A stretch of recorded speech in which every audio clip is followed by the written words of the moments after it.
Un gusto saludar a nombre del Comité Permanente de Atención Integral en Salud, CEPAI-CIEMBE.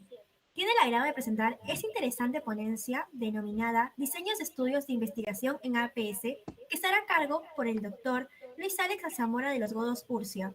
Recordar al público que puede dejar sus preguntas en el chat de la transmisión para que al finalizar puedan ser respondidas por el doctor. Un gusto contar con su presencia, doctor. Adelante. Sí, buenas tardes. Voy a compartir pantalla.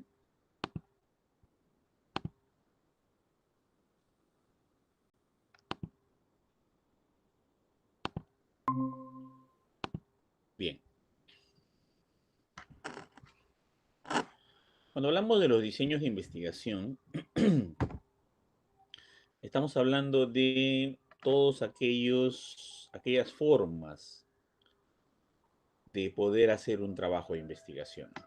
Y cuando nos referimos a formas, es la integración de los tipos de estudio, según su naturaleza, según su direccionalidad, según su temporalidad, según su fuente de recolección de información, según su número de poblaciones. De acuerdo a eso, se va a generar un diseño de investigación. En atención primaria de salud, tenemos dos grandes bloques de los diseños. Uno de los primeros son los diseños epidemiológicos y otro de los diseños vendrían a ser los diseños experimentales. Ambos se pueden usar en un nivel muy básico, pero en un nivel muy productivo para la atención primaria de salud. Entonces, vamos a empezar a trabajar ambas formas con la finalidad de que se aborde pues los diseños de investigación en la atención primaria. Entonces, primero vamos a trabajar la clasificación de los diseños epidemiológicos, ¿no? En primer lugar, tenemos dos grandes bloques, como habíamos dicho, los observacionales y los experimentales. Cuando hablamos de los observacionales, estamos hablando de que básicamente lo que nosotros hacemos es mirar la realidad sin tener que modificarla.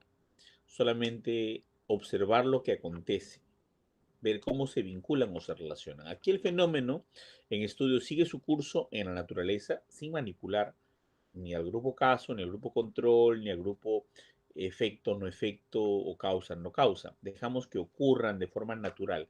Solo los ordenamos, los organizamos, ¿no? Por ejemplo, observación y registro de la presencia o frecuencia de distribución de la población, del tiempo y espacio de una enfermedad y posibles factores causales, ¿no? Posibles factores causales, univariadamente denominadas descriptivas y bivariadamente denominadas analíticas. Esta comparación de los grupos de estudio para estimar una asociación entre la enfermedad o la patología y los factores, que vendría a ser obviamente los estudios propiamente analíticos o explicativos que se diferencian de los descriptivos porque son comparativos. Entonces, los primeros que son los descriptivos que estudian una sola población y los explicativos o analíticos que estudian dos poblaciones o más. Estos son los observacionales, no intervenimos. En los experimentales hacemos una intervención. Hay intervención del investigador porque vamos a manipular la variable independiente. Vamos a clasificar y organizarlas. Y vamos a administrar un pequeño tratamiento, una terapia, una intervención, versus el grupo control que va a ser un grupo placebo o va a tener un gol estándar.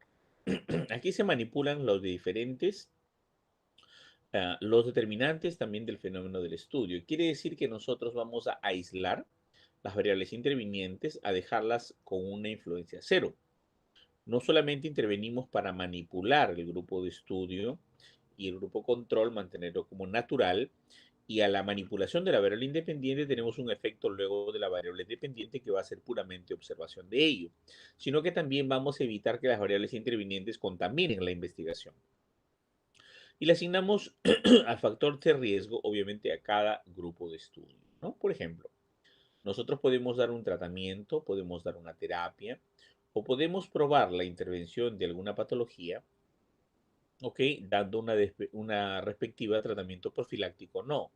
Podemos dar un medicamento para bajar la fiebre, un grupo control no, o darle un placebo o medios naturales, A un grupo experimental le podemos dar un tratamiento antibiótico, el grupo nuevo, y el grupo control, un grupo antibiótico convencional o el estándar. Por razones éticas no se puede mantener un grupo control sin dicho tratamiento porque devendría de repente en una secuela más grave en el paciente. Luego de hablar de la clasificación de los observacionales y los experimentales, también tenemos que tener en cuenta que los estudios se clasifican en descriptivos y analíticos. Los analíticos también se les llama comparativos, porque necesitamos un grupo control para poder determinar el análisis o determinar la causa. En los descriptivos, por ejemplo, tenemos el reporte de una serie de casos, tenemos estudios ecológicos o de correlación, propiamente de correlación poblacional, no de correlación entre variables, por si acaso, vale la pena aclarar. Encuestas transversales o estudios de prevalencia para determinar la existencia o no de una patología, estudios de morbilidad y mortalidad, ¿no? Con tasas de morbilidad, tasas de mortalidad, ¿no?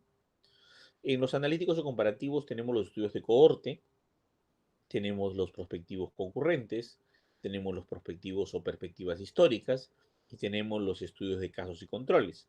Todos ellos con la finalidad de poder determinar una causa y un potencial efecto y probar cómo ambas condiciones están ocurriendo o están trabajándose la causalidad de manera espontánea. Entonces, luego que tenemos esto, vamos a hablar uno por uno de ellos. Primero vamos a trabajar o hablar de los estudios descriptivos. ¿Qué propósito tienen los estudios descriptivos? ¿Y qué características tienen? Los estudios descriptivos, generalmente de una sola variable, son exploratorios. Estudian la frecuencia y distribución de eventos epidemiológicos, de patologías o problemas.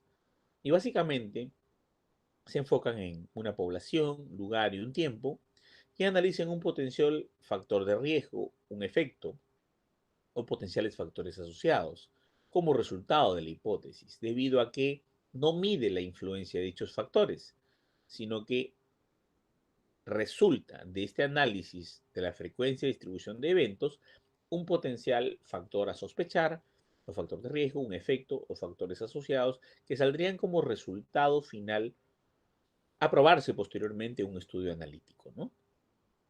Entonces aquí son datos básicos como morbilidad, mortalidad, no prueban ninguna causalidad, sugieren asociación o generan hipótesis, más no contrastan una hipótesis, y es la base para todos los estudios de causalidad, como estábamos explicando. Entonces, en otras palabras, los estudios descriptivos cuentan con una sola variable.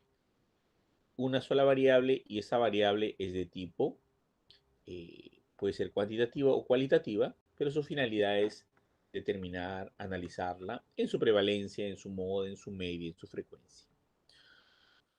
Por ejemplo, el reporte de series de casos es una descripción detallada de uno o varios pacientes con características especiales, enfermedades raras, distribución poco usual de casos. En un artículo que publiqué el año pasado, más o menos por febrero o enero, entre enero y febrero, veía los primeros casos de COVID en el Perú, ¿no? Y hacía un reporte de casos de COVID, ¿no? Y mirando un poco su comportamiento, mirando un poco su sintomatología, su gravedad, su morbilidad y su nivel de letalidad en caso que lleguen a la muerte, ¿no? Era raro, era extraño tener COVID en el Perú, así que era interesante poder estudiarlo. Eh, la utilidad del reporte o serie de casos básicamente nos indica que hay que describir enfermedades nuevas o cuadros clínicos distintos. No podemos hacer un estudio de serie de casos cuando la enfermedad, por ejemplo, es la gastritis o la apendicitis, donde hay miles de casos sobre el respecto, donde es algo muy estudiado. No tendría lógica hacer un estudio de serie de casos. O para identificar al inicio la presencia de un brote, una epidemia, podemos hacer un endémico para ver si estamos en zona de peligro, si estamos en zona de riesgo, si estamos en una zona de normalidad. Y simplemente observamos un brote para ver cuál es su comportamiento. O identificar grupos de alto riesgo y ver su comportamiento también de los mismos para ver cómo se desempeñan o no. O las manifestaciones poco conocidas de un proceso, por ejemplo, hacemos una intervención quirúrgica y esa intervención da reacciones que no esperábamos. O, por ejemplo, con las reacciones posteriores al tratamiento con cuidados intensivos del COVID, ¿no? Y leí un reporte de caso bien interesante el año pasado que hablaba sobre secuelas a nivel de cuerdas vocales de aquellos pacientes que han sido intubados para la terapia de COVID, ¿no? Incluso con granulomas, pérdida de voz, lesiones permanentes, etcétera, ¿no? Por ejemplo, también se puede o puede ser útil para describir efectos debidos a fármacos, ya que, por ejemplo, un fármaco se conoce muchos efectos y luego esperamos un tiempo y a pesar de que pasen muchos años, nuevos efectos aparecen. Por ejemplo, el ketorolaco, ¿no? Se usó durante más de 40 años sin mayor problema, pero luego empezaron a analizar los efectos potenciales colaterales nuevos del ketorolaco y ahora tienen 68 efectos colaterales que hace 10 años no tenía, solo tenía 4, ¿no? Esos nuevos efectos colaterales salen de nuevos reportes de casos, ¿no? Que van apareciendo, que luego se transforman en estudios multicéntricos, ¿no? Y que luego determinan, pues, eh, esos potenciales efectos colaterales. Y en el caso del ketorolaco, prácticamente PubMed, Medline, la OMS, la OPS, dicen que se puede consumir bajo el riesgo de tener más de 40 efectos secundarios. Uno de ellos el accidente cerebrovascular, otro de ellos el derrame, el derrame pleural, otro de ellos el paro cardíaco, etcétera, etcétera. O sea, entras a la página y tienes un montón de advertencias, casi 4 páginas de advertencia y una página del fármaco, ¿no? Pero eso no se hubiera sabido si es que nuevos investigadores no hubieran hecho nuevos reportes de casos de aquello que normalmente se daba por harto conocido, por ya sabido, ¿no? Identifican nuevas técnicas diagnósticas también. Se sabe, por ejemplo, en el caso del COVID, que podemos diagnosticar COVID cuando se ha infectado el paciente y está en esa etapa de contagio, pero luego que pasa cierto tiempo, se le hace la prueba y el paciente puede que no presente COVID positivo a la prueba molecular, más sí a la prueba rápida. Entonces hay algunas pruebas diagnósticas nuevas, como por ejemplo la tomografía de parénquima pulmonar, que a pesar de que salga negativo, el COVID pues sale siendo positivo en el diagnóstico de la tomografía. ¿No? Es una nueva técnica diagnóstica que prácticamente no está desterrando, pero está complementando el análisis del COVID. ¿No? Y nos permite pues, generar hipótesis, pues, ¿no? Vemos una población de un determinado comportamiento y eso nos permite observar otro comportamiento y eso nos permite entablar hipótesis, ¿no? Apoya también a la vigilancia epidemiológica, porque acá tenemos los estudios de razón, de proporción, ¿no? De prevalencia, de incidencia y todos aquellos que nosotros hemos ido conociendo a través del tiempo con respecto a los estudios descriptivos, ¿no? Luego de esto, es importante que se conozcan las ventajas de los estudios de serie de casos, ¿no? La ventaja es que son estudios fáciles, económicos, es un eslabón entre la clínica y la epidemiología, pero la desventaja es que no tenemos un grupo de comparación y además como son casos son muy, muy pocos, ¿no? Es probable que ni siquiera nos sirva como estudios de prevalencia, ¿no? Porque ocurren series de casos donde solamente se analizan 5, 6 o 7 casos y queda, ¿no? Entonces, pero también hay sesgo de selección, porque al ser tan pocos los casos, analizamos a los que hay. No cumplimos con el parámetro de la homogeneidad. Y obviamente puede tener experiencia en una sola persona, puede ser una sola persona la que se presente como caso y no podemos tener mayor detalle de eso, ¿no? Eh, tenemos como estudios descriptivos luego los ecológicos o de correlación. Aclaro que aquí no se refiere a la correlación analítica, por si acaso, sino se refiere a otro tipo de correlación. ¿Ya? Entonces, ecológicos o de correlación. Y nos permite la descripción de las diferentes características generales, no individuales, de una población. ¿No? Miden el grado de correlación entre dos factores o un factor y una enfermedad, pero a nivel ¿De qué tipo? Fíjense. La unidad de análisis generalmente es definido geográficamente con poblaciones o comunidades. Y eso tenemos que tener en claro. En el estudio que hizo Hilary Kropotkin, Johannes Salk y Albert Sabin con respecto al tratamiento de la polio a través, o la vacuna, la prevención de la vacuna a través con una vacuna antipolio hecha con virus vivo atenuado y riñones de mono, ¿no? Uno de los primeros y más famosos estudios de correlación surge en el Congo belga, donde encuentran que vacunan en 1968 a 1 millón de personas con una vacuna antipolio generada por Hilary Kropotkin, creada por Hilary Kropotkin, que no usó riñones de mono verde africano ni Macacus rhesus, que es lo que usualmente se usa para una vacuna biológica, sino utilizó riñones de chimpancé. En esa época el chimpancé no había tenido ni se le había hecho el mapa viral, por lo tanto no se sabía que en la posición 40 existía el CYP40 o el virus de la inmunodeficiencia simia. Entonces Hilary Kropotkin cogió va vacuna, preparó la vacuna con riñones de chimpancé, la hizo vía oral, unas galletitas que se sumergían en un líquido, se le daba a las personas, a 1 millón de personas, 1 millón de galletas sumergidas en un líquido, consumían esa vacuna vía oral, y curiosamente 10 años después, en 1978, 1.200.000 personas fallecieron, y se hizo una correlación, y fallecieron de una extraña enfermedad que le había quitado la inmunidad. Este es el verdadero origen del VIH, señores. El resto son solo elementos históricos, ¿no? Elementos incluso metafóricos, alusivos a leyendas urbanas, ¿no? El verdadero origen eh, del VIH-Sida surge aquí, en la creación de una vacuna. En esta creación de esta vacuna, pues se encuentra que 1.200.000 personas fallecen. Entonces, John Hamilton, con la ayuda de algunos otros investigadores, sobre todo eh, en el libro La Ribera o The River, reportan esta hermosa correlación, esta gran correlación de la más grande catástrofe de una enfermedad creada y transmitida a través de una vacuna, que es el VIH-Sida, ¿no? Eh, entonces, simple, ¿no? Se analiza poblacionalmente.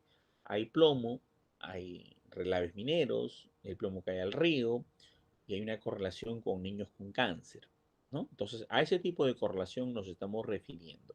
Factores o factores relacionados a una enfermedad, ¿no?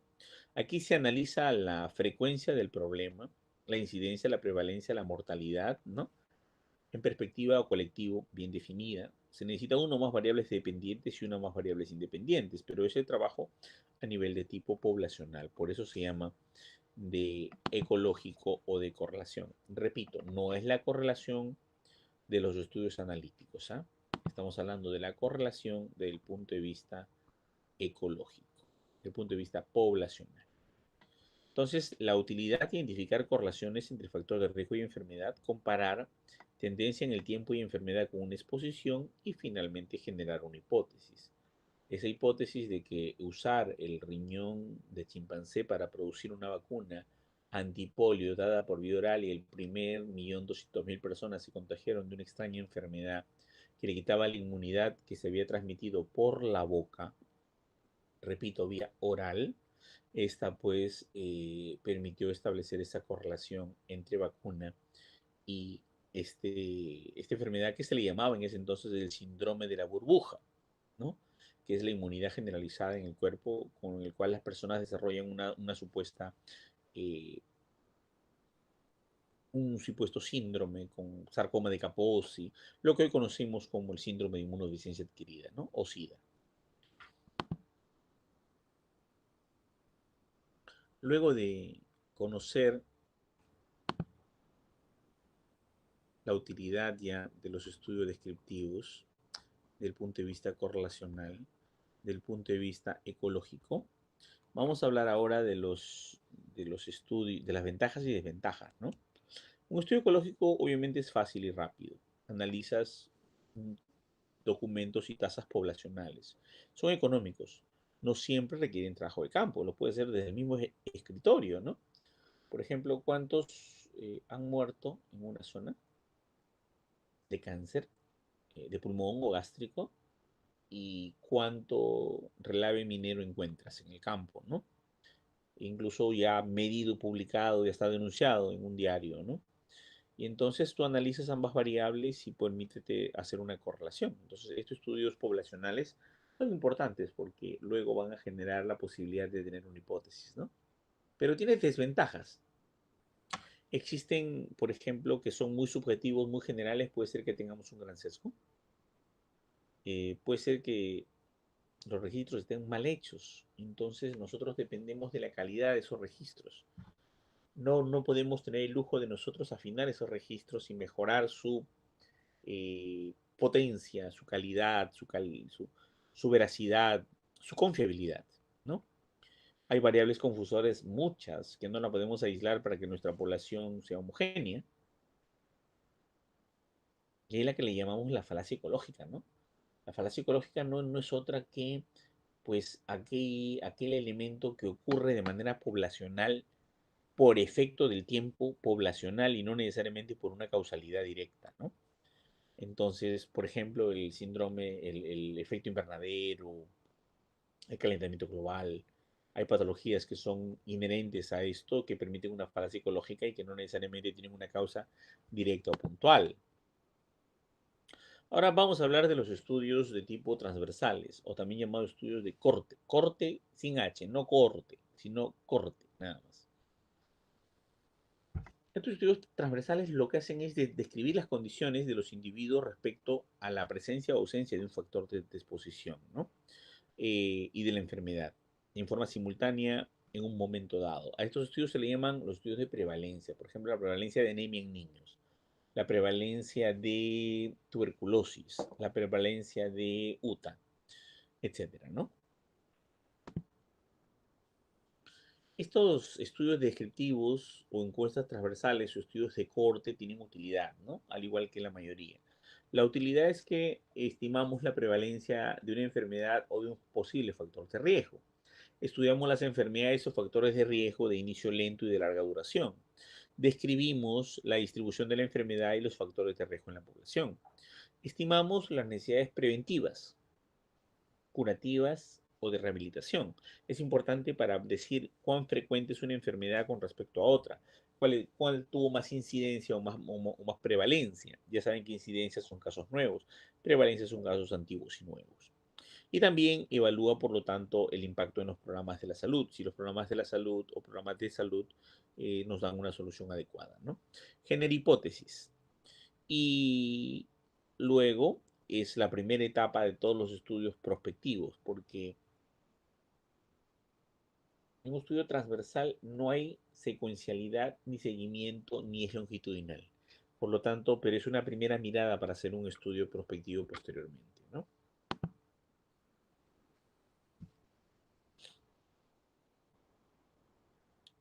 Ahora, en lo que respecta a un estudio de tipo transversal, es importante que tengan en cuenta que eh, las dos variables pueden estar en momentos diferentes, en tiempos diferentes. Sin embargo, no lo podemos ver aquí porque no estamos haciendo un seguimiento.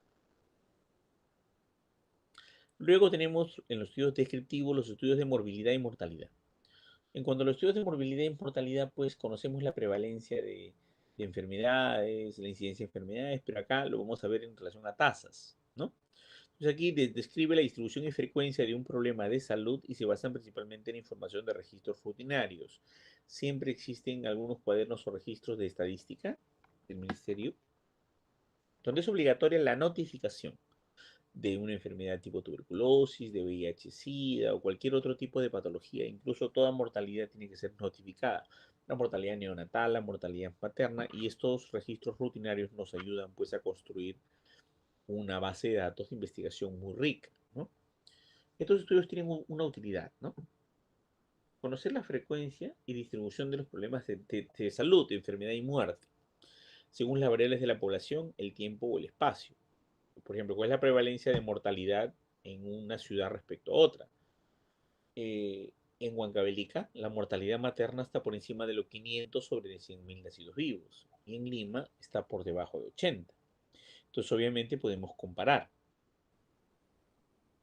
Además, nos permite conocer las tendencias sobre los problemas de la salud y diseñar y evaluar programas de la salud, además de designar y distribuir recursos. Es fundamental esto, ¿no? Si no analizamos estos datos, no podemos evaluar los programas y por lo tanto no podemos hacer ningún tipo de distribución de recursos, ¿no? Es fundamental este tipo de evaluación. Pero tiene también ventajas y desventajas. Estos estudios de morbilidad, mortalidad, son fáciles y rápidos. Necesitamos con los datos que el Ministerio de Salud o las bases de datos GIS o cualquier otra nos reporten. Son económicos y de diseño simple. La desventaja es que son subjetivos y dependen de la calidad y cantidad de los registros. Hay falacias epidemiológicas también y hay sesgos de selección. Hay que tener mucho cuidado porque, salvo que sean de fuentes oficiales, nosotros no podemos establecer una tasa de mortalidad o una tasa de morbilidad, ¿no? Porque el criterio de selección, ¿no? Y las falacias epidemiológicas son bastante bien problemáticas. Bueno, ya luego de haber visto los estudios de tipo descriptivos, ahora vamos a hablar un poco de los comparativos. Cuando hablamos de los comparativos o también llamados analíticos, ¿por qué analíticos? Porque necesita un grupo control, ¿no? Entonces, estos grupos de estudio comparan el riesgo, ¿no? Estos tipos de estudio comparan el riesgo entre el grupo que estás estudiando y tu grupo control. Por ejemplo, tú tienes cáncer de pulmón y otra persona no tiene cáncer de pulmón y estudio entre dos muestras con cáncer y cáncer y sin cáncer de pulmón y veo su causa, pues, su factor de exposición, su nivel de riesgo. Se supone que, como en el Perú no hay mucha prevalencia de fumar, vamos a relacionarlos, por ejemplo, en el trabajo en pollerías, o en el trabajo con parrilla. Entonces, si nosotros vemos la exposición del benzopireno a través de las parrillas, de las cocinas, de los hornos, a leña o a carbón, entonces vamos a ver la comparación del riesgo de los que tienen cáncer de pulmón versus los que no tienen cáncer de pulmón. Muy bien.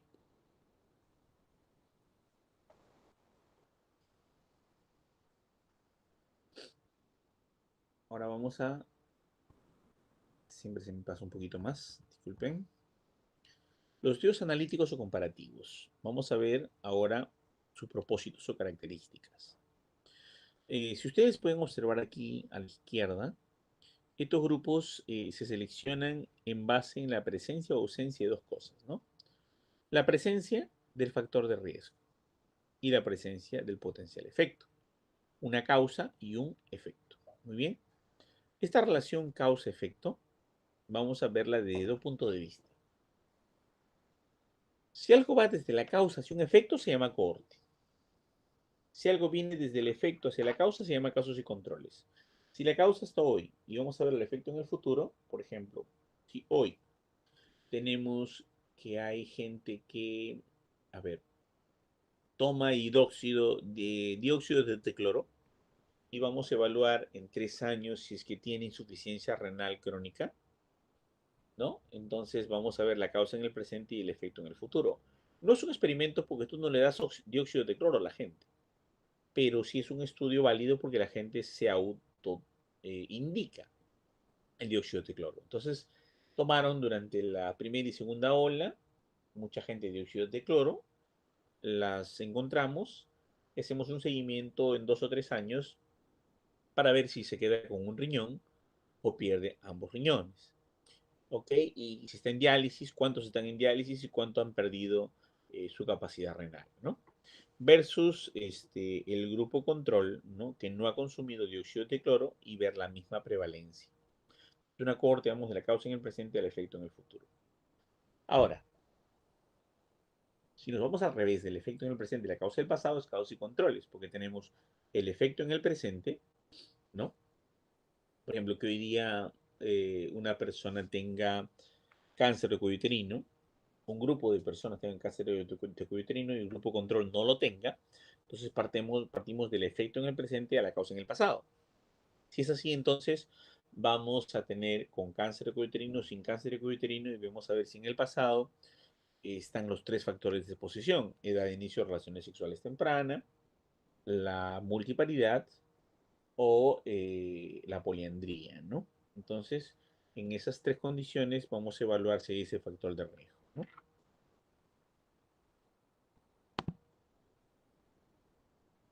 Y bueno, un ratito, se puso lento esto.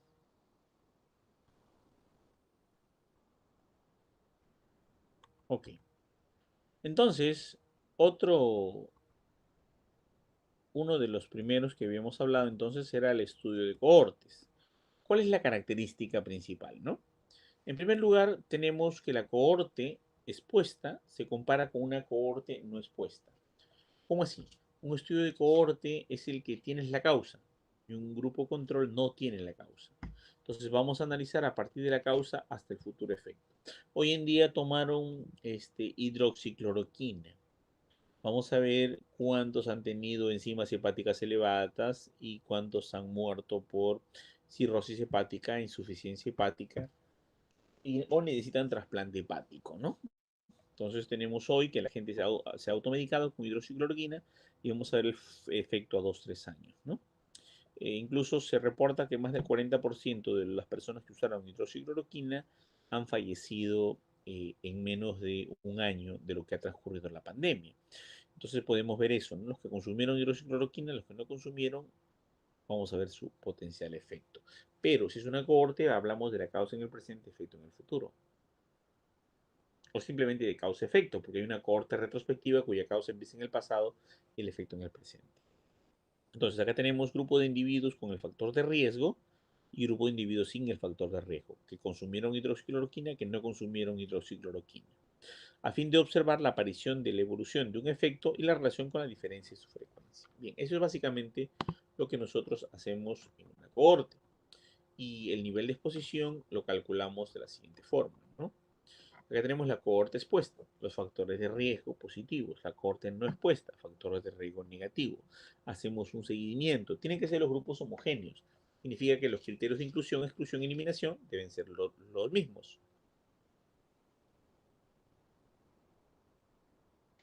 Una vez que tenemos a ambos grupos homogéneos y una población está expuesta y la otra no está expuesta, esperamos como hipótesis que en el futuro los expuestos desarrollen más una enfermedad y los no expuestos no es que no la desarrollan pero menos, ¿no? Por ejemplo, las personas que consumían café durante 20 años. ¿Y cuál es la prevalencia de cáncer gástrico? Las personas que no consumen café. ¿Y cuál es la prevalencia de cáncer gástrico? Vamos a empezar ahora. Alumnos de medicina de 17 años que empiezan por primera vez a tomar café en su vida y se vuelven cafeteros crónicos, ¿no? Versus un grupo que no consume café y vamos a seguirlo durante 20 años. Y vamos a luego hacer un análisis de biopsia gástrica para determinar la cantidad de anaplasia, metaplasia, displasia y neoplasia. Igual con los grupos que no consumieron café de manera rutinaria o crónica, ¿no? Bueno, pero ¿por qué el café? Bueno, bien simple, ¿no? El café es un frijol, o bueno, parecido a una leguminosa, la cual la tuestan, la queman y ese hollín es el que le da el sabor al agua. Obviamente está lleno de benzopireno y alquitrán. Y esas dos condiciones, pues, son las cancerígenas, ¿no?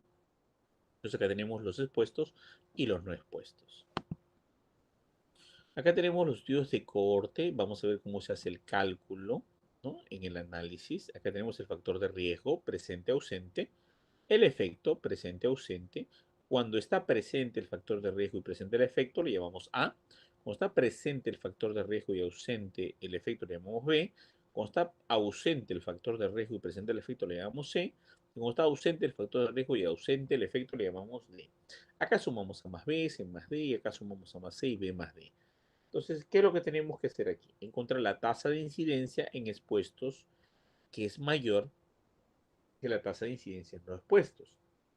Si mi hipótesis está bien planteada y yo he hecho un buen trabajo, un buen diseño de investigación, tendríamos que encontrar esta relación, que A sobre A más B, ¿no? Que son los expuestos, es mayor que C sobre C más D, que los no expuestos. ¿Ok? Y obviamente con esto yo tengo un riesgo relativo.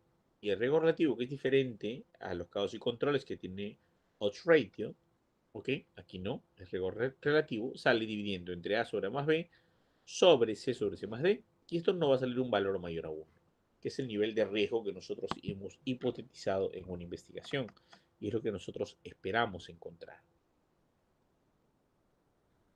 Bien, de un estudio de cohorte, por ejemplo, de una enfermedad respiratoria grave, tenemos como tipo de factor de riesgo el tipo de ventilación.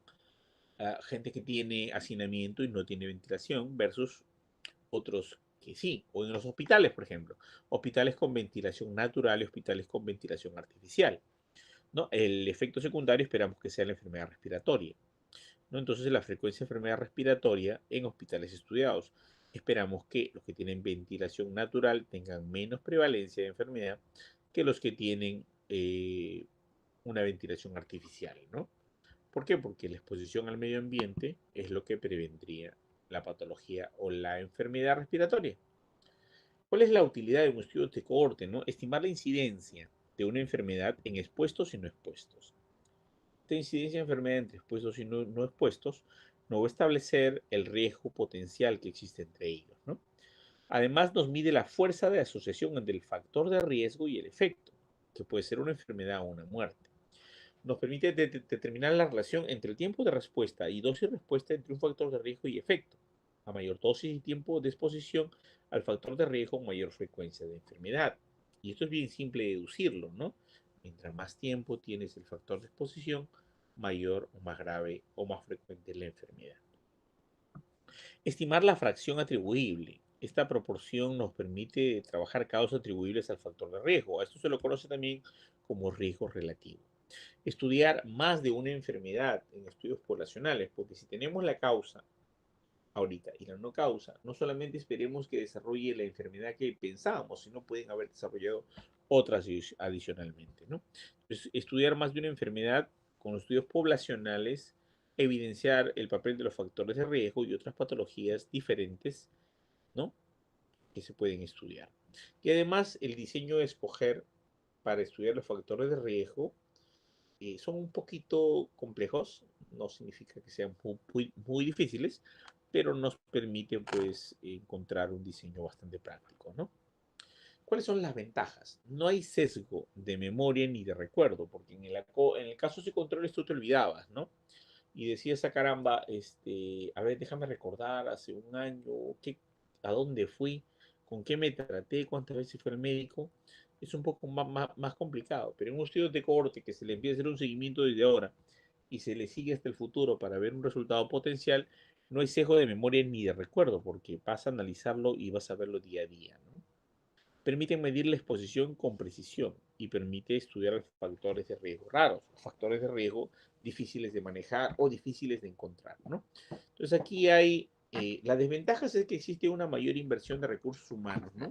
Porque para hacer una investigación de cohortes se necesitan mucho personal, mucho tiempo y mucho dinero, ¿no? Porque se hace durante un periodo muy largo de tiempo, 10 años, 8 años, 15 años, lo cual no quiere decir que existan cohortes de breve tiempo, ¿no? Podemos diseñar un estudio con cohortes más pequeñas o más cortas, ¿no? Entonces hay periodos largos de exposición al factor de riesgo y la enfermedad, pero nosotros no se lo damos, ¿no? La gente se autoexpone a ese factor de riesgo, es parte de su hábito, su costumbre, y nosotros solamente observamos y registramos eso, ¿no? Hay pérdidas de seguimiento, por ejemplo, hay muerte, hay deserción, migración, falta de adaptación a un tratamiento, etcétera, ¿no? Entonces es relevante pues saber eso, por eso que el tamaño del cálculo de la muestra siempre debe ser un poco más grande para no tener dificultades con respecto a las pérdidas de seguimiento. Los egos de selección. En cuanto a los egos de selección, pues tenemos mala calidad de registros, que son prospectivos históricos, cambio en los criterios diagnósticos, cambios en los factores de riesgo, cambios de actitud en los participantes sometidos a una observación, ¿no? Esa es una de las desventajas que puede tener un estudio de cohorte, ¿no? Sin embargo, es un estudio muy potente después del caso control, es un estudio muy potente después de los descriptivos, ¿no? Y el caso de control, como dicen, es casi un experimento. No lo llega a ser porque no hay la manipulación de las variables, pero se parece en mucho. Entonces, la selección de una cohorte expuesta hay que elegir a individuos expuestos a una sustancia, una condición, eventos, problema de interés y susceptibles al mismo. Aceptar el seguimiento de los grupos y cuidar posibles pérdidas. Determinar y considerar las posibles variaciones del factor de riesgo. ¿Qué pasa si ese factor de riesgo ya no sigue? ¿No? Mi estudio se cae. ¿No? Iniciar un periodo de seguimiento después de la ocurrencia de la exposición. ¿No? O sea, si hubo una exposición, hacemos un seguimiento para ver qué es lo que pasa con la persona. Hay que completar una causa suficiente, pero la inducción biológicamente apropiada, ¿no? Cuando hablamos de causa suficiente, tenemos eh, tres causas, ¿no? La causalidad determinística, que sí o sí la variable X está influida por, la variable X influye definitivamente a Y, la causalidad necesaria pero no suficiente, donde, por ejemplo, existe un factor que origina una enfermedad, pero también pueden haber otros factores. Y luego la causalidad suficiente, pero no necesaria, cuando un factor origina una potencial enfermedad, pero también se debe a diferentes potenciales causas, ¿no? Entonces, hay que completar una causa suficiente, ¿no? Ese es uno de los objetivos principales. Y hay que definir también el punto de corte, ¿no? El valor para clasificar a los expuestos pero no expuestos, ¿no? En qué momento vamos a medir un corte, dos cortes, tres cortes, cuatro cortes, cinco cortes o solo un antes y un después, ¿no? Esto es importante que se tenga en cuenta.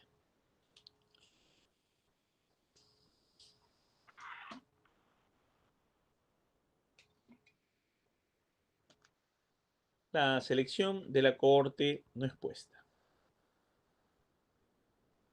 Los individuos de la población en general tienen las mismas características de la cohorte expuesta. No varían en nada, tienen que ser homogéneos, con lo mismo de criterios de inclusión, exclusión y eliminación. La tasa de enfermedad en la población general, esperado, y específicas por variables de interés. Obviamente, la cohorte es lo que o tendría, o la cohorte no expuesta a la misma prevalencia de patología que cualquier grupo de cualquier población, ¿no? Que no tenga ninguna causa directa a probar. Las tasas pueden ser más altas que en una cohorte expuesta, incluyen expuestos y no expuestos. La porción de donde se extraen las tasas son no más similar a de donde se extrae la cohorte expuesta. ¿Por qué? Porque tendrían que tener condiciones muy similares. Un docente nos decía algo muy interesante, ¿no? La cohorte no expuesta es el hermano gemelo de la cohorte expuesta. Y prácticamente tienes que tenerlo bien definidos y bien diseñados, de lo contrario no vas a poder tener buenos resultados, ¿no? Y disponer obviamente de registros confiables. Si los registros no son confiables, si la fuente donde se saca la información o la base de datos no es confiable, entonces no hay investigación. Ahora, señores, vamos a hablar de los casos y controles. Características generales. Miren, mientras que en la cohorte íbamos de la causa al efecto, aquí vamos del efecto hacia la causa. Entonces, ¿quiénes son casos, no? ¿No? Son los grupos de individuos con el efecto. ¿Y quiénes son controles? ¿No? Si lo comparamos con los casos, el grupo de individuos sin el efecto. Con el fin de observar a cada uno de los factores de riesgo, entonces hay que aclarar la participación de la variable efecto, ¿no? En casos y controles decimos, ¿tienes el efecto o no tienes el efecto? Tu caso es quien tiene el efecto, tu control es quien no tiene el efecto. Tu caso es cáncer renal, tu caso es accidente cerebrovascular, tu caso es enfermedad de Wernicke. Tu control es aquel que no tiene la enfermedad o la patología. ¿Okay? Acá tenemos un trabajo de casos y controles, acá tenemos un grupo de casos enfermos, grupo de controles sanos, todos tienen que estar enfermos, todos tienen que estar acá sanos, casos y controles. Vamos a retroceder en el tiempo y vamos del presente que tienen la enfermedad, los casos, si no la tienen los controles, vamos a ver su exposición al factor de riesgo en el pasado de los casos y la exposición del factor de riesgo en los controles. Esperemos que no haya exposición al factor de riesgo, pero esto no necesariamente ocurre, ¿no? Solamente vas a comparar las prevalencias de esta exposición de aquellos que ya están enfermos versus los que no, o los que ya son casos versus los que son controles. Como se hace aquí, muy parecido al anterior, ¿no? Muy parecido al anterior, pero simplemente hay que colocarte en esta tabla de contingencia 2x2 factor de riesgo presente ausente, efecto, causa y controles, total, ¿no? Entonces acá tenemos A sobre A más C, B sobre B más D, ¿no? Y A sobre A más C debe ser mayor a que B sobre B más D. Definitivamente porque estamos hablando de la relación de causalidad. A sobre B debe ser mayor, ¿no?, que C sobre D. Acá tenemos los momios expuestos en mayor, es mayor que los momios no expuestos, por lo mismo que decíamos en la etapa anterior, ¿no? Y la razón de momios, también llamado odds ratio, sale A sobre B entre C sobre D. A sobre B entre C sobre D. Muy bien. Entonces, casos y controles, básicamente tendríamos que tener los casos y los controles gemelos idénticos en todos los factores, menos en el factor que se busca investigar, ¿ya? Que es fundamental. Por ejemplo, en un diseño de casos y controles, por ejemplo, en el caso de la brucelosis, tenemos gente de la sierra, por ejemplo, del tamaño de los corrales, donde puede tener pues, algunos animales que tengan brucelosis, consumir productos lácteos crudos, la ventilación de la vivienda, porque sabemos que la brucelosis se contagia por el estornudo, por la respiración, muy similar a otras patologías, y además contacto directo con los animales, ¿no? Siempre el contacto directo con los animales ha sido una de las principales fuentes de enfermedades o de infecciones, ¿no? Por ejemplo, acá tenemos brucelosis efecto, con brucelosis, sin brucelosis, vamos a buscar la causa en el pasado para ver si han estado los factores presentes o ausentes. Esto de acá, el tamaño de los corrales haya sido el adecuado, que ha habido productos lácteos, pero no crudos, sino hervidos, el, hubiera habido buena ventilación en la vivienda y un contacto directo con los animales. Estas cuatro condiciones de factores de riesgo deben estar presentes y acá ausentes para ver si hay una relación o no con la brucelosis y la otra. La utilidad, ¿no? Los estudios de causas y controles, su utilidad principal, señores, es estimar la probabilidad, ¿no?, de exposición de un factor de riesgo en enfermos y sanos. Medir la fuerza de asociación de una enfermedad entre un evento de interés y una o más factores de riesgo o antecedentes, ¿no? Entonces aquí en los causas y controles tenemos con cáncer sin cáncer, voy a ver la causa en el pasado.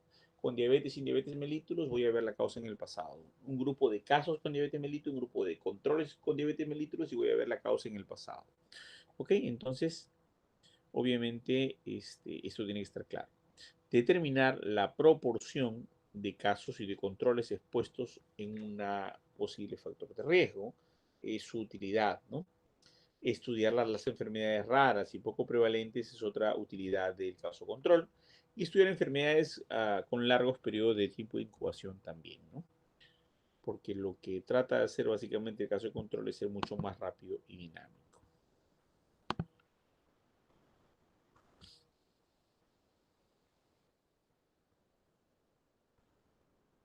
Ventajas y desventajas de casos y controles, ¿no? Evaluar las múltiples factores de riesgo de una enfermedad son rápidos y costosos, requieren menos sujetos que otros diseños y no dependen de la incidencia de una enfermedad. No hay pérdidas de seguimiento porque ya es a posteriori, ¿no?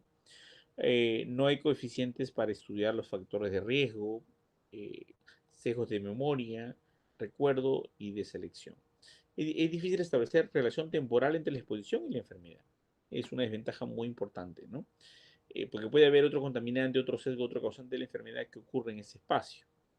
No se puede estudiar más que una enfermedad simultáneamente. Es difícil la selección de grupos, ¿no? Para que identificar los casos y los controles es bastante complicado poder seleccionarlos óptimamente, ¿no? Con un diagnóstico a veces que pueden ser poco sensibles o diagnósticos que pueden ser muy específicos. Por ejemplo, una persona dice, yo voy a analizar la diabetes, los factores de riesgo. ¿Y cuál es tu fuente de información? Bueno, tengo un amigo que es médico y él me va a ir reportando los casos diariamente. O, por ejemplo, yo reviso el periódico y tengo la fundamentación. No. Tenemos que tener en claro de que eh, los criterios de selección deben ser finos, detallados, concretos, precisos, y no debe estar incurridos en ningún tipo de sesgos, ¿no? Ningún tipo de sesgos, deben ser totalmente precisos. La fuente de los casos son las historias clínicas, registros hospitalarios, registros de consultorios, ¿no? Encuestas de morbilidad, protocolos de autopsia y certificados de defunción.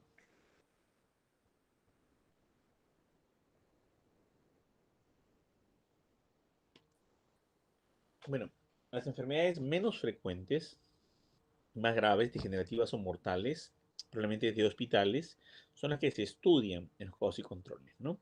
Asignar la veracidad, la confiabilidad y la exactitud de los datos es importante.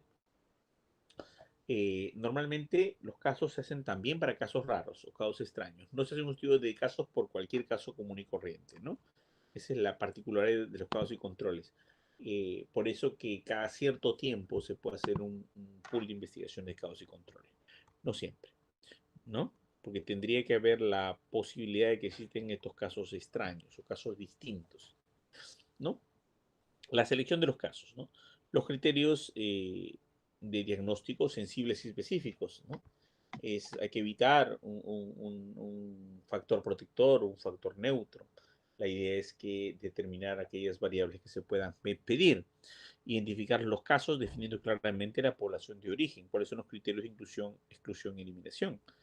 La probabilidad de un caso de ser incluido, de ser independiente de su exposición al factor de riesgo investigado, ¿no? Eso es importante. Y además de la misma población de origen que los controles para tener inferencias válidas, ¿no? Porque si no tenemos la misma población de origen, la misma población homogénea, los mismos criterios, es probable que las inferencias no sean lógicas y sean totalmente inadecuadas, ¿no? Otra cosa que hay que destacar que los casos terminales y asociados con la enfermedad grave, cuando el estudio se basa en morbilidad, es otra forma de seleccionar los casos, ¿no? Y no se requieren muestras representativas de casos. El propósito es validar, no generalizar. Acá hay una cosa muy importante que tenemos que tener porque vamos a tener un grupo de casos para poder analizarla con un grupo control. Pero cuando queremos hacer inferencias, sí tenemos que usar la muestreo estadístico y tenemos que trabajar muestras representativas más que muestras significativas, ¿no?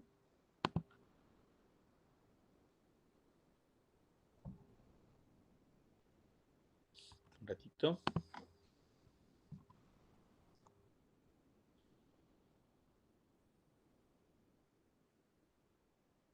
Ok. Entonces, ¿cómo seleccionamos estos casos? No hay que proceder a la misma población de origen de los casos, no es requisito que sean representativos de la población, que no padece la enfermedad, la probabilidad de un control para ser incluido debe ser independiente de la exposición al factor de riesgo, ¿no? La certeza de que el control no tiene la enfermedad ni sospecha clínica, esto es fundamental, ¿no? Porque si tiene esa enfermedad u otra enfermedad, ya se nos malogró la investigación. Y si existe un factor de confusión, necesitamos hacer controles pareados, 1 a 1, 1 a 4. Un caso, por ejemplo, yo quiero determinar mujeres con Gardnerella vaginalis, un grupo de mujeres sin Gardnerella. Yo quiero determinar si el tipo de eh, material de higiene íntima, como el jabón, está relacionado a la Gardnerella, ¿no? Al hecho de prevenir o no prevenir o hacer que se difunda más, ¿no? Entonces, lo que tenemos que tener en claro es que tiene que haber un pareo, ¿no? Una mujer con garnalera y una mujer sin garnalera, una mujer con garnalera y dos sin garnalera, o tres o cuatro. Como máximo es de cuatro, ¿no? Ahí tenemos los controles pareados 1, 4, ¿no? Entonces eso es fundamental.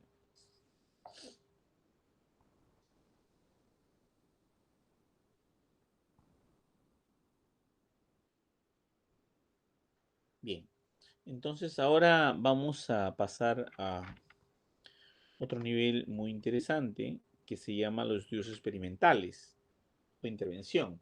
Cuando hablamos de estudios experimentales o de intervención, tenemos los ensayos clínicos, ensayos comunitarios y experimentos naturales, ¿no? Los ensayos clínicos se dividen en terapéuticos y preventivos, y los comunitarios en terapéuticos y también preventivos. Entonces vamos a ver las características generales de un estudio experimental, ¿no? Un trabajo experimental se basa por un componente definitivo que se llama manipular las variables independientes para lograr un efecto potencial en la variable dependiente, ¿no? Entonces, se basa en la comprobación de la asociación causal entre factores causales y una enfermedad o no enfermedad mediante la asignación aleatoria de los factores a los sujetos de estudio, ¿no? Entonces, es importante tener en cuenta que esa asociación causal es manipulando la variable independiente, ¿ok? Y siempre tenemos dos grupos, ¿no? El enfermo y el no enfermo. Vamos a ver aquí un ejemplo. Acá, por ejemplo, tenemos que va como una cohorte, ¿no? Del análisis que va de la causa hacia el efecto. El grupo estudio se compara con el grupo control con el fin de observar la aparición y evolución del efecto y su relación con la diferencia de la frecuencia. Entonces, el grupo de individuos elegidos al azar, quienes se les asigna el factor de riesgo, ¿no? Y el grupo de individuos elegidos al azar, quienes se les deja sin tratamiento o se les da un placebo. En la actualidad no hablamos de placebo, hablamos de gol estándar, porque no podemos dejar abandonada la suerte de la población. No siempre tenemos la oportunidad de poder tratar.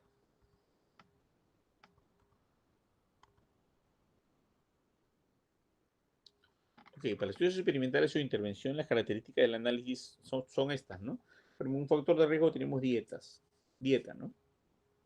En grupo estudio, el grupo control, la dieta es adecuada. Aquí es dieta inadecuada y abajo dieta adecuada. Y vamos a potenciar el efecto, vamos a ver el efecto que podría ser la ganancia de peso, ¿no? Después de un seguimiento vamos a ver el incremento de peso con respecto a este tipo de dieta.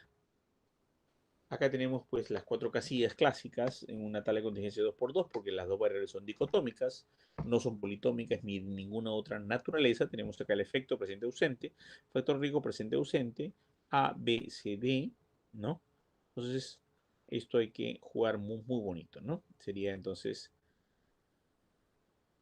A por B sobre C y C por D, que son los totales, ¿no? Ahora decimos que A sobre A por B es mayor que C sobre C por D, ¿no? Entonces, la frecuencia es el efecto en el que el grupo de estudio mayor, ¿no? Mayor, ¿qué frecuencia del efecto tiene un grupo control, ¿no? O sea, siempre esperamos que la frecuencia del efecto en el grupo experimental sea mucho mejor que el del grupo control porque significa que nuestro medicamento, tratamiento, fármaco, manera de ver las cosas está funcionando, ¿ya? Entonces, ¿cuál es la utilidad de una investigación experimental, ¿no? Comprobar hipótesis etiológicas. Acá sí hablamos, señores, de comprobación, ¿no? Acuérdense que la experimentación o ensayo clínico es uno de los niveles más altos de la investigación. Comprobar hipótesis etiológicas. Realizar ensayos clínicos y terapéuticos, ¿ya? Porque definitivamente solamente de esa manera podemos probar que el experimento es válido, ¿no? Ensayos de hipótesis de curación y prevención y además compara la proporción de los efectos de individuos expuestos y no expuestos. Esa es la utilidad. Con respecto a la ventaja y desventaja, evidencia de manera más fuerte y directa la relación causa-efecto, ¿no? Eso es definitivo porque no hay otra forma de probar una causalidad más evidente y más fehaciente que en un experimento. Hay mayor control del factor de estudio, hay el control del efecto de intervención, se eliminan los sesgos mediante la aleatorización. Eso es ventajosísimo, ¿no? Porque logramos eliminar las variables intervinientes. Hay un diseño ideal para probar las hipótesis epidemiológicas y permite el cálculo del riesgo relativo y el riesgo atribuible, ¿no? Entonces, desventajas que son costosos, tiempo de seguimiento muy prolongado, difícil de generalizar por ser muestras muy seleccionadas, cuando tenemos o perdemos el criterio de generalización, cuando perdemos el criterio de, hacemos una selección muy fina, muy pura, pues es probable que la generalización de los hallazgos se vea afectada, ¿no? Porque la población tiene que cumplir todos los criterios de inclusión, exclusión y eliminación. Y la generalización solo iría para ese grupo de estudios, no para todos los otros grupos, ¿no? Entonces, esto es fundamental que se tenga en cuenta. Entonces, bueno, ¿qué más? Permite, a ver, ¿dónde estamos? Acá. Ya, pero la hipótesis permite el cálculo del riesgo relativo atribuible, son costosos, es difícil de generalizar y además solo se estudia en relación a un factor de riesgo y un efecto. Y a veces una variable es multicausal, a veces una variable tiene múltiples factores de riesgo, múltiples causas. Bien, pérdidas de seguimiento, hay restricciones éticas que limitan muchas maniobras ideales, muchas formas de hacer investigación. Por ejemplo, nosotros, si bien es cierto, no le damos un tratamiento, ellos se autoexponen, pero si se están complicando, tenemos el deber de informarles o decirles de que lo que están haciendo o consumiendo los está malogrando o enfermando. Y cumplimos con el parámetro ético, pero se acabó nuestra cohorte, ¿no? Eso es algo que es muy delicado. Es difícil de generalizar, ¿no? Porque las intervenciones son rígidas, son controladas y no son habituales.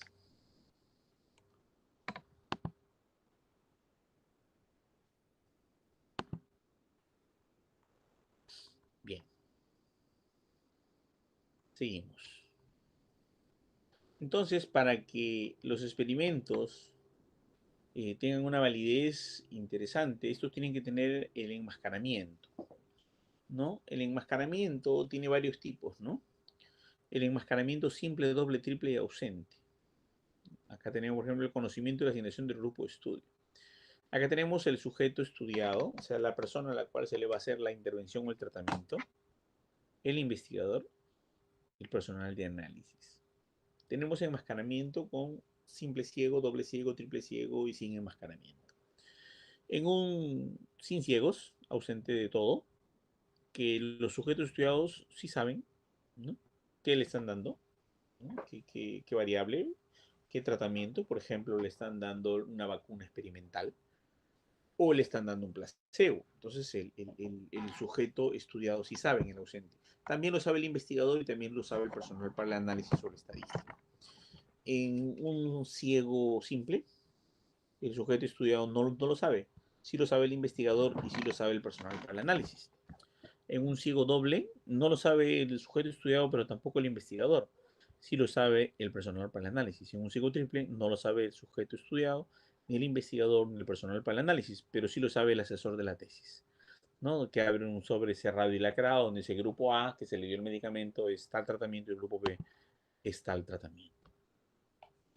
Entonces, aquí hay que tener en cuenta para qué se requiere un grupo control en un experimento para evitar el efecto placebo, ¿no? Como enfermedades neurológicas, enfermedades infecciosas, para evitar la historia natural, ¿no?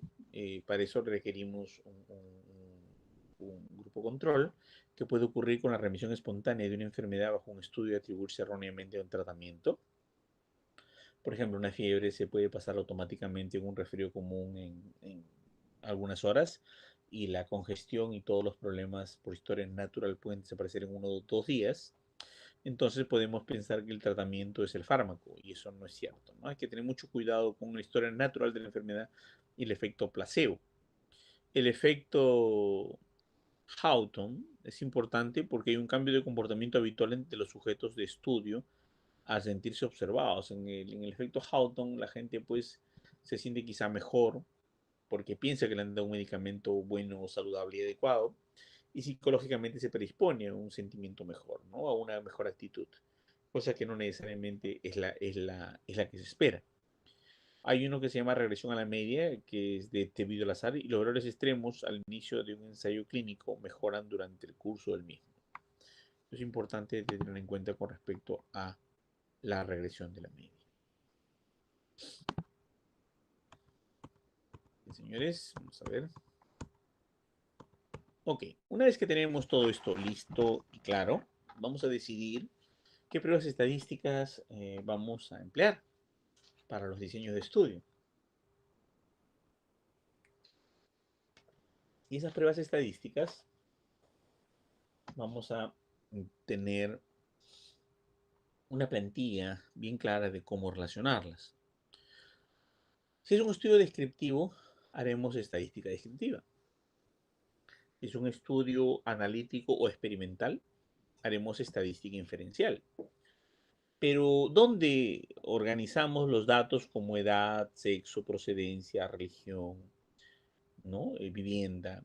esos datos que no son motivo de ningún tipo de estudio, que solo son motivos de un capítulo llamado caracterización de la muestra en los resultados. Allí van una página de caracterización de la muestra, sexo, edad, procedencia, ¿no? Y todas esas cosas que tienen que ver con demografía. Pero ya cuando hacemos un estudio, en la segunda parte, viene la estadística descriptiva. Y luego en la tercera parte viene la estadística inferencial. La caracterización de la muestra, la estadística descriptiva por cada variable y la estadística inferencial al relacionar las variables son las que se hacen en una investigación. Entonces acá vamos a hablar de la estadística inferencial. Y eso nos va a depender de tres cosas. Si hay una sola población, dos poblaciones o más de dos poblaciones. Si hay una sola población, vamos a tener un intervalo de confianza, ¿ok? Que nos permite que la media poblacional, ¿no? Se compare o se contraste con la media muestral. En una prueba de hipótesis lo mismo. ¿Qué pasa cuando hay dos poblaciones? En una población, entonces vemos intervalo de confianza y prueba de hipótesis. En dos poblaciones, vemos solo intervalos de confianza y prueba de hipótesis. Y más de dos poblaciones, esto no va a ocurrir. Entonces es importante conocer qué implica la media poblacional con la media muestral para saber cómo hacemos el trabajo. Ahora, ¿qué pruebas estadísticas se usan para validar una muestra y comparar con un grupo frente a un estándar? ¿No? Acá tenemos la prueba de bondad de ajuste de Bonferroni, dentro de la cual tenemos una muestra y tenemos dos decisiones que tomar. Si tenemos la variable cuantitativa o la variable cualitativa.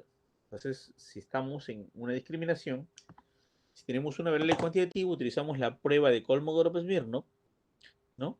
Y para tipo de variable cuantitativa continua, y luego lo clasificamos y comparamos dos grupos y tenemos la prueba T-Student. Pero si son más de cierta cantidad, más de 31 individuos en adelante, ya aplicaremos la prueba de normalidad de la Z de Kolmogorov. ¿Ok? Entonces ambos son de utilidad, este a menor escala, esta a mayor escala. ¿Qué pasa si la variable es cualitativa? Si tenemos dos categorías, utilizaremos una prueba estadística llamada binomial. Si tenemos tres categorías y sobre todo son nominales, utilizamos la prueba de chi cuadrado. Para estadísticas, pruebas estadísticas para variables cualitativas o categóricas en comparación de dos o más grupos. Entonces acá tenemos la variable cualitativa, podemos tener dos grupos, tres o más grupos. Si estas son independientes o son pareadas. Si todos los grupos son independientes, utilizamos la prueba de chi cuadrado. Si son pareadas, utilizamos la prueba de chi cuadrado de McNeman. Si tenemos tres o más grupos, tenemos como variable independiente, ¿ok? Que diga si asumimos que las variables son independientes entre sí, utilizamos la prueba de chi cuadrado. Y si son pareadas, ¿no? Una prueba de Q de Cochrane. ¿Qué significa pareada? ¿Qué significa independiente? Cuando hablamos de independiente, por ejemplo, tenemos, a ver, si quieres relacionar la variable religión con procedencia. Pero si están relacionadas, ambas variables deben pertenecer a lo mismo. Por ejemplo, ingresos y egresos, a la misma categoría. Número de embarazos, número de hijos. Y en el caso de las variables cualitativas, por ejemplo, unida, no unida. Pero el estado civil, soltera, casada, viuda, divorciada, ¿no? Entonces, dependiendo de las situaciones, pues hay que saber que si son independientes, que son diferentes variables que se van a relacionar, versus si son pareadas, que una precede a la otra.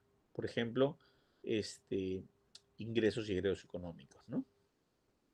Ok, y esa es la famosa prueba de Q de Cochrane.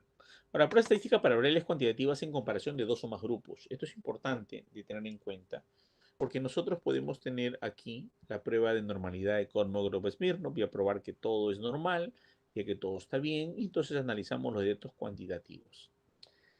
Tenemos dos opciones. Si los datos pertenecen o provienen de una curva normal o provienen de una curva no normal. ¿No? Si vienen de una curva normal, tenemos dos grupos.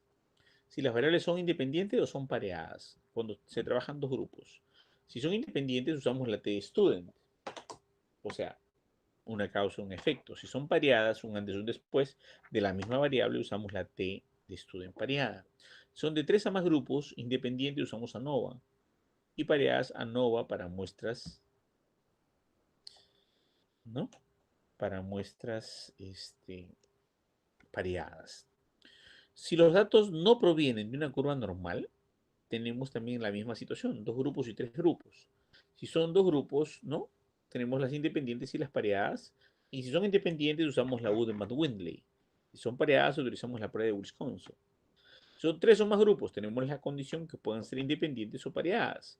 Si son independientes, utilizamos la prueba estadística de Cruzar-Wallis y si son pareadas, utilizamos la prueba de Freeman. ¿Ok?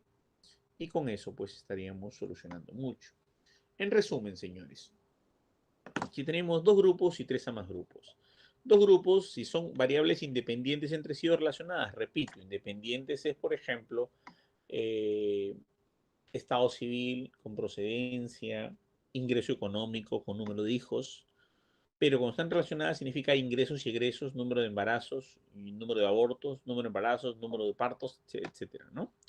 Bueno, con dos grupos, si son independientes y son relacionadas, si son independientes con curva normal, te estudio. Sin curva normal, Udemy-Windley. Relacionadas con curva normal, te estudio empareada. Sin curva normal, prueba de Wilkinson. La prueba de Wilkinson. De tres a más grupos, cosa que es más complicada.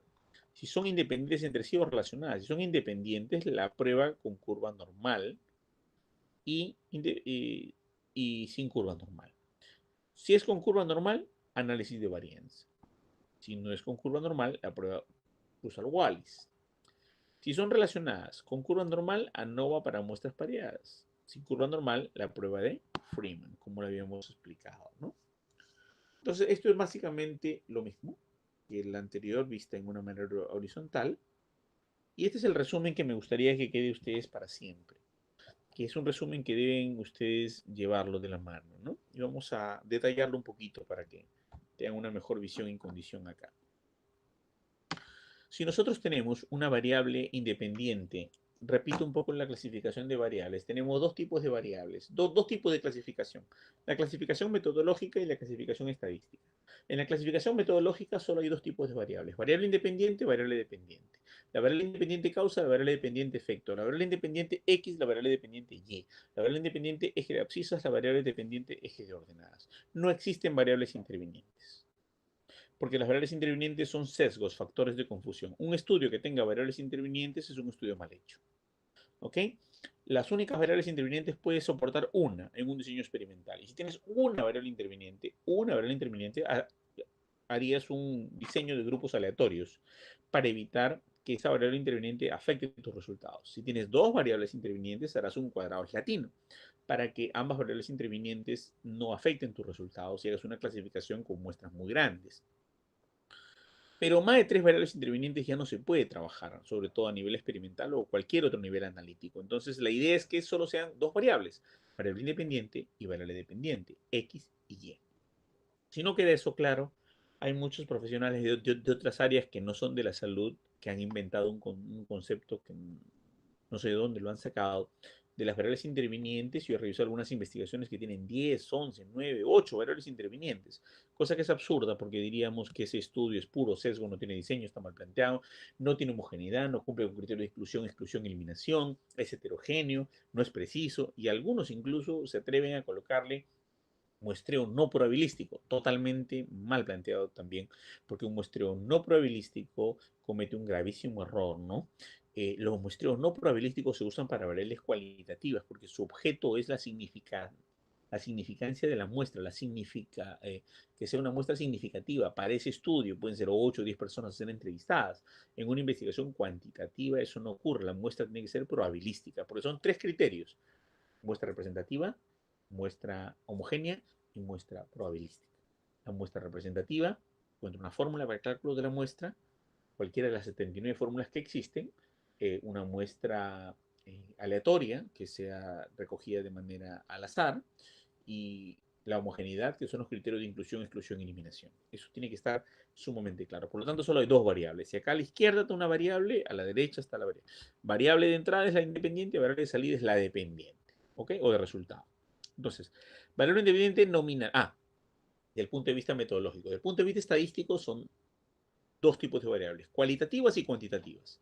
Las cuantitativas pueden ser discretas o continuas. Discretas números enteros, continuos números decimales. Y las variables cualitativas pueden ser dos. Nominales, ordinales. Nominales porque son clasificación sin orden y las ordinales porque tienen jerarquía. Generalmente jerarquía ascendente, jerarquía con puntajes equidistantes. ¿Ok? Por ejemplo, una nominal es sí, no. Enfermo, no enfermo. Una ordinal es dolor, alto, medio, bajo. ¿Ok? Bien, entonces nominal con nominal. Si tenemos una variable independiente nominal o de entrada o independiente nominal y dependiente nominal, la prueba es chi cuadrado o test exacto de Fisher, sobre todo cuando los valores esperados son menores a 5. Una variable independiente nominal y una variable dependiente categórica o cualitativa que tenga más de dos categorías, utilizaremos la prueba de chi cuadrado. Si una variable independiente es nominal y una variable dependiente ordinal, utilizamos chi cuadrado de tendencias o de Mann-Windley. Si tenemos una variable independiente nominal y una variable dependiente cuantitativa discreta, la Mann-Windley. Si tenemos una variable independiente nominal y una variable dependiente cuantitativa no normal, Mann-Windley o long rank. Si tenemos una variable independiente nominal y una variable dependiente cuantitativa normal, la prueba de t-student. Entonces, cuando es normal t-student, cuando es no normal, Mann-Windley o long rank. Si tenemos una categórica de más de dos categorías, con una nominal utilizamos chi cuadrado. Una categoría con más de dos categorías, como independiente y una dependiente categoría con más de dos categorías, chi cuadrado puro. Si tenemos una variable independiente de más de dos categorías con una variable ordinal de dependiente, la cruza al Wallis. Igual si la cruzamos con una cuantitativa discreta, igual si la cruzamos con una cuantitativa no normal. Pero si cuando tenemos una variable categórica de más de dos categorías con una cualitativa normal, podemos utilizar un análisis de, con una cuantitativa normal, podemos usar un análisis de varianza o ANOVA. En el caso de una variable independiente ordinal con categorías ordenadas y una variable nominal de efecto o dependiente, tenemos chi cuadrado de tendencias a Mann-Windley, ¿no? Acá no tenemos nada. Una ordinal con categorías ordenadas con otra ordinal, rangos o R de Spearman, ¿no? Una ordinal con categorías ordenadas con una cuantitativa discreta, rango de Spearman, y lo mismo con una cuantitativa no normal, rango de Spearman, y finalmente una ordinal para categorías ordenadas con una cuantitativa normal, rango de Spearman o regresión lineal. Otro punto importante es cuando tenemos una cuantitativa discreta de independiente. Regresión logística si la cruzamos con una dependiente nominal, rango de Spearman con una cuantitativa discreta, rango de Spearman con una cuantitativa no normal y finalmente esta cuantitativa discreta de variable independiente con una variable dependiente cuantitativa normal utilizará rango de Spearman o regresión lineal. ¿Qué pasa cuando una variable es cuantitativa no normal con una variable dependiente nominal? Una regresión logística. Y una variable cuantitativa normal con una dependiente nominal, regresión logística también. Pero fíjense qué pasa aquí con esta cuantitativa no normal cruzada con una cuantitativa no normal. Hacemos un ploteo de datos, hacemos un análisis de Pearson o rangos de Spearman. Y si esta es normal, utilizaremos la regresión lineal. Finalmente, señores, la cuantitativa no normal con el ploteo con la cuantitativa normal, un ploteo de datos Pearson, rango de Spearman y regresión lineal. Y la cuantitativa normal con una cuantitativa normal, Pearson y regresión lineal. ¿No? Una prueba de Pearson y una regresión lineal. Esta tabla, señores, es muy importante que la tengan en cuenta y esa tabla es relevante para poder hacer las decisiones estadísticas de acuerdo a tus diseños, ya que los diseños de investigación no solamente están amarrados al tipo de estudio, como lo hemos visto, y los grupos de control no solamente están amarrados al cálculo de la muestra, sino también están amarrados a las pruebas estadísticas que se realizan. Bueno, esta es una sesión más de la que teníamos antes de manera presencial. Espero que les haya gustado. Gracias por su participación y damos pase a los compañeros de ese país. Muchas gracias. Si hay algunas preguntas, estamos atentos. Muchas gracias por la ponencia, doctor Luis Alex Alzamora de los Godos Urcia. Invitamos al público, si tiene alguna pregunta, la puede hacer ahora.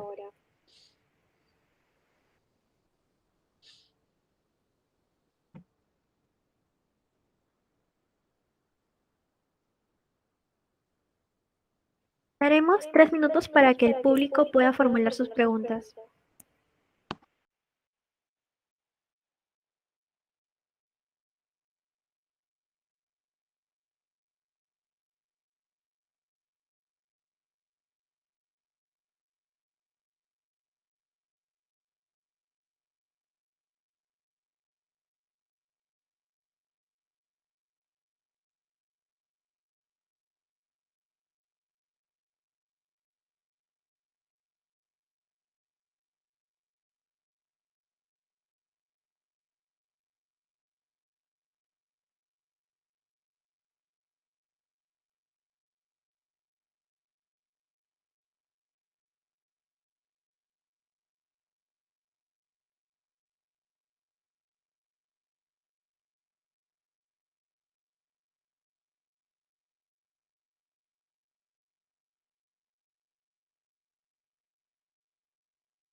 Bueno, al no haber preguntas, damos por concluida esta ponencia muy interesante acerca de los diseños de estudios de investigación en APS.